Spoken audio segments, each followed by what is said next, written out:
तो अल्लाह ने एक नई किताब भेजी, नया पैगंबर भेजा, लोगों ने उसके ऊपर अमल किया, फिर चंद साल के बाद 10 साल 20 साल 50 साल 100 साल के बाद उसमें तब्दीली आए, लोगों ने अपने फायदे के लिए उसे बदला और एक नया मजहब पैदा हो गया, एक नया धर्म पैदा हो गया। इस तरीके से अल्लाह ने कई किताबें नाजिल की, लेकिन अल्लाह सुब्हाना व तआला। अस्सलाम वालेकुम नाज़रीन कराम, आज की इस वीडियो में हम देखने वाले और हम जानने वाले कि हम कैसे पता करें कि हम सच्चे भगवान की पूजा कर रहे हैं या फिर सच्चे गॉड की पूजा कर रहे हैं या फिर सच्चे गॉड की इबादत कर रहे हैं। और आज के इस क्वेश्चन का रिप्लाई हम देखने वाले हैं डॉक्टर जाकिर नाइक साहब से, क्योंकि वो कुरान और हदीस और साइंस तीनों की रोशनी में इसका रिप्लाई देने वाले। तो वीडियो काफ़ी ज़्यादा इंटरेस्टिंग होने वाली। आप हज़ार से गुजारिश है कि वीडियो को पूरा देखें, क्योंकि वीडियो काफ़ी ज़्यादा नॉलेजेबल होने वाले। और आप हज़ार से एक गुजारिश और भी है कि अगर वीडियो आपको पसंद आती है तो प्लीज़ हमारे चैनल को सब्सक्राइब करें और हमारे वीडियो को भी लाइक करें। तो चलिए आइए वीडियो स्टार्ट करते हैं।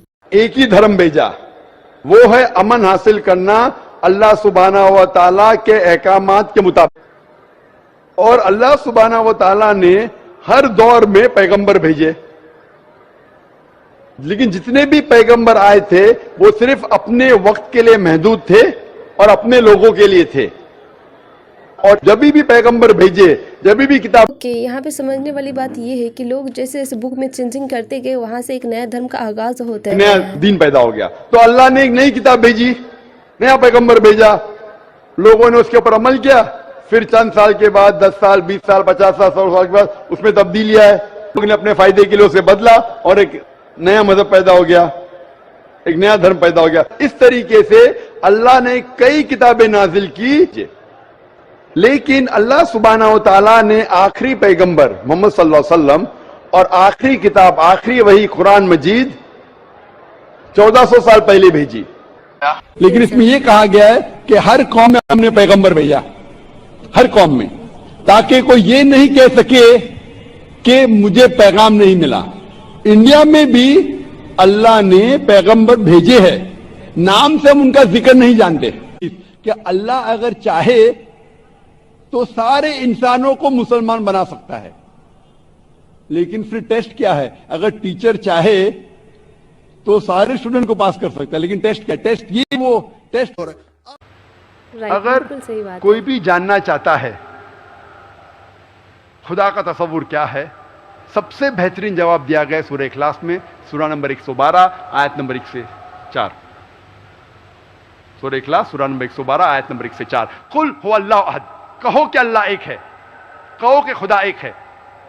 अल्लाह समद, वो खुदा जो बेनियाज है, लम यलिद वलम युलद, ना वो किसी से जना है ना किसी को जनता है, वलम यकुल लहु कुफुवन अहद, उसके जैसा कोई भी नहीं है, सारी कायनात में उसके बराबर कोई भी नहीं है। ये सूरह इखलास मेरे हिसाब से ये एक तलिस्मा है।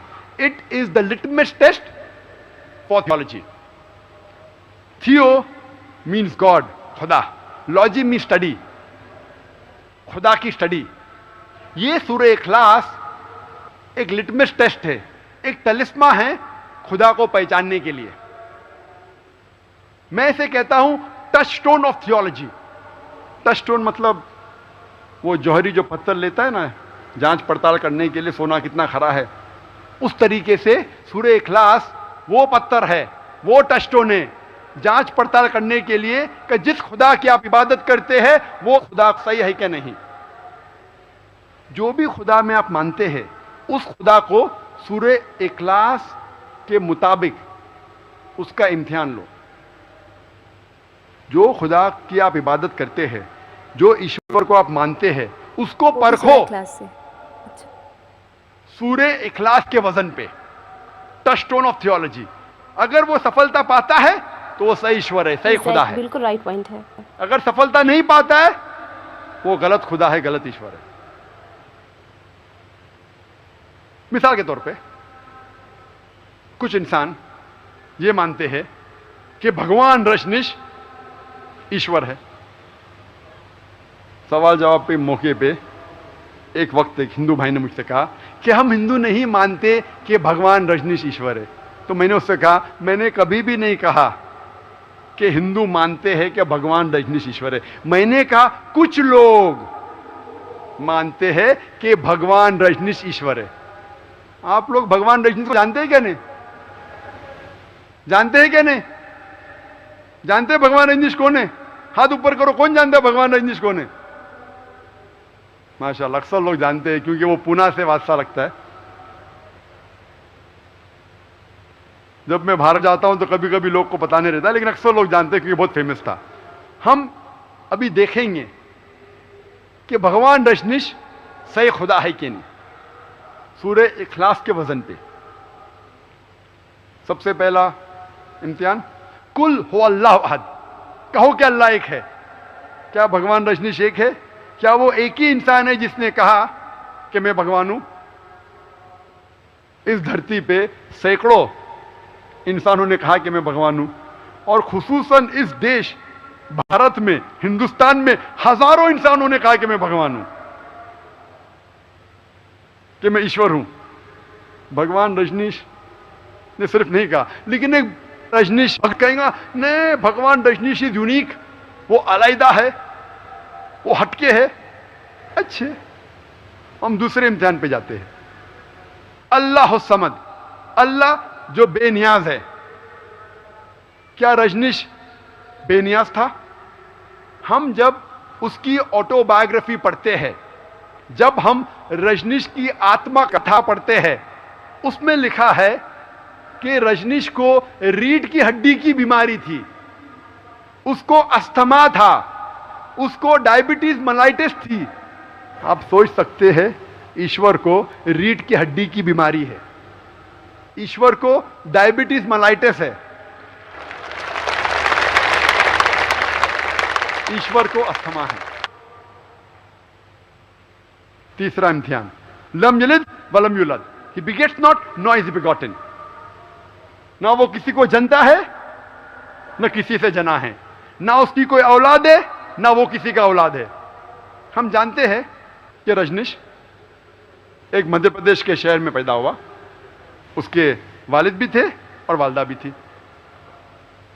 1981 में रजनीश जाते हैं यूएसए में, अमेरिका में, और वहां वो एक शहर में जिसका नाम था ओरेगॉन, उसमें एक अपना गांव कायम करते जिसका नाम था रजनीशपुरम, और वो हजारों अमेरिकनों को बेवकूफ बनाता है। उसके बाद अमेरिकन गवर्नमेंट रजनीश को गिरफ्तार करती है और जेल में डालती है, और रजनीश कहता है कि the American government gave me slow poisoning, American government ने मुझे धीरे धीरे जहर दिया। आप तसव्वुर कर सकते हैं, खुदा को कोई जहर दे रहा है, वो भी आस्ते आस्ते। और 1985 में, 1985 में अमेरिकन गवर्नमेंट उसको यूएसए के बाहर निकाल देती है, और रजनीश फिर से आता है इस शहर में, पुणे में, और अपने सेंटर के वहां वापस जाता है, जिसे आज कहते हैं ओशो कम्यून। और मैं इस ओशो कम्यून के लिए ही कई बार पुणे आया हूं, कई बार पहले आया हूं पुणे में, और ओशो कम्यून के जिम्मेदारों से कई बार दावत की, और बहुत सी चीजें कहने के लिए अभी वक्त नहीं है। लेकिन जब आप ओशो कम्यून जाएंगे, उनके समाधि पे लिखा है, भगवान Rajneesh, Osho never born never died but visit the earth from the 11th of December 1931 to the 19th of January 1990। Osho ना कभी पैदा हुआ, ना कभी मरा, लेकिन दुनिया की सैर करने के लिए आया, दुनिया को घूमने के लिए आया। 11 दिसंबर सन 1931 से लेके 19 जनवरी सन 1990 तक। उसके समाधि पे यह नहीं लिखा था कि रजनीश को 21 मुमालिक की वीजा नहीं मिली। आप सोच सकते हैं, भगवान, ईश्वर, खुदा धरती की सैर करने के लिए आ रहा है और उसे वीजा की जरूरत है। और आर्क बिशप ऑफ ग्रीस ने कहा कि अगर आप रजनीश को इस शहर से बाहर नहीं निकालेंगे, हम उसका घर और उसके मानने वालों का घर जला देंगे। और आखिरी इम्तिहान, वलम यकुल लहू कुफुवन अहद, उसके जैसा कोई भी नहीं है, उसके बराबर कोई भी नहीं है। अगर हम खुदा को किसी चीज के बराबरी करते हैं इस कायनात में तो वो खुदा ही नहीं है। If you can compare anything with God in this universe, he is not God. वलम यकुल लहू कुफुवन अहद। हम जानते हैं कि रजनीश जिस तरीके से हम आम इंसान हैं, उसकी भी 2 आंख थे, 1 नाक, 1 मुंह, 2 हाथ, उसकी सफेद दाढ़ी थी। अगर हम किसी के साथ बराबरी कर सकते हैं भगवान से, तो भगवान ही नहीं, वो ईश्वर ही नहीं। अगर कोई शख्स कहता है, अगर कोई इंसान कहता है कि खुदा वो शख्स है जो आर्नल्ड श्वार्ज़नेगर से 1000 गुना ताकतवर है, अगर आप खुदा की बराबरी किसी चीज से भी करें इस कायनात में, चाहे वो आर्नल्ड श्वार्ज़नेगर हो, चाहे दारा सिंह हो, चाहे किंग कॉन्ग हो, चाहे 1000 गुना हो, चाहे लाख गुना हो या करोड़ गुना हो, अगर अल्लाह की बराबरी, खुदा की बराबरी किसी से भी कर सके इस कायनात में, तो वो खुदा ही नहीं है। वलम यकुल लहू कुफुवन अहद, उसके जैसा कोई भी नहीं है। ये है 4 आयतों का डेफिनेशन, 4 आयतों का खुलासा खुदा के बारे में।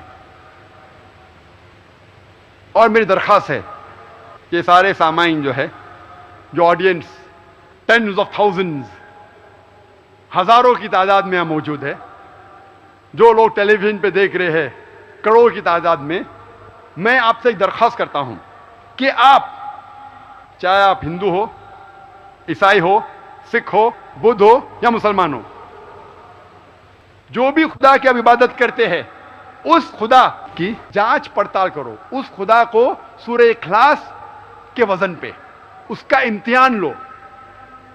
अगर जिस खुदा की आप इबादत करते हैं सूरह इखलास की चारों आयतों, चारों नुक्तों पे उतरता है सही तरीके से, तो वो सही खुदा है, वरना गलत खुदा है।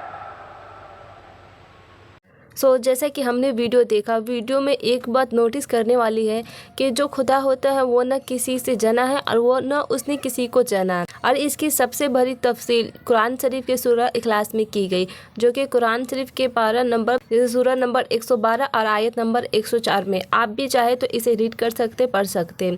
मतलब खुदा कौन है उसकी पहचान के लिए जो सूरह इखलास है वो काफ़ी है। तो आप सूरह इखलास की स्टडी करें, उसके बाद जाने कि उसमें खुदा की जो क्या क्या साइन दी हुई, जिससे कि हम पता कर सके कि ये रियल खुदा है। आई होप आपको क्लेरिफाई हो चुकी होगी कि जो रियल खुदा है उसकी पहचान क्या है। अगर वीडियो आपको अच्छी लगी होगी तो हमारे वीडियो को लाइक एंड शेयर ज़रूर कर दीजिएगा। मिलते हैं किसी नेक्स्ट वीडियो के साथ, जब तक के लिए जज़ाकल्लाहु खैर।